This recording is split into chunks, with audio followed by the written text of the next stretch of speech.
Et bah c'est formidable, on va pas aller bien loin. Bah, c'est un peu difficile d'avoir des verres en plastique qui seraient écolos. Ah, tiens donc.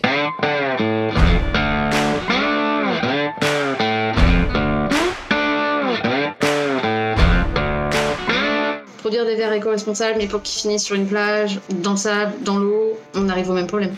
Peut-être que c'est des verres en plastique recyclés, etc.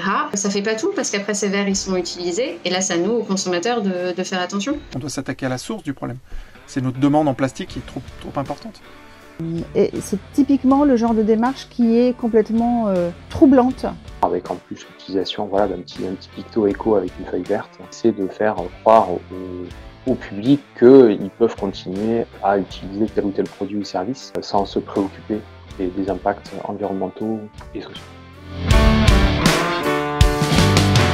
Alors le greenwashing, ça infuse dans la société l'idée qu'on a les solutions en fait tout de suite là. On est aujourd'hui dans une période très troublée par des informations qui sont fausses, parfois émises de bonne foi, parfois émises avec cynisme. Et toute la difficulté, c'est d'arriver à faire le tri de tout ça pour savoir comment faire son chemin individuel et collectif dans tout ça. Les grands groupes font croire des choses qui sont fausses. Et en disant sur des petites actions, on va communiquer énormément. Qu'elles donnent l'impression au public de faire un geste significatif en faveur de la transition écologique, alors que ce n'est pas toujours le cas, ou en tout cas ça ne met pas à la hauteur du moindre impact qui est affiché.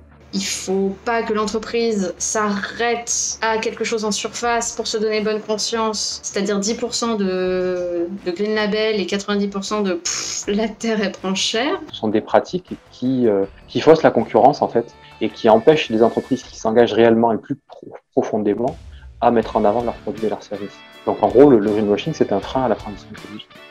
Il est destructeur de tous les progrès qui sont faits.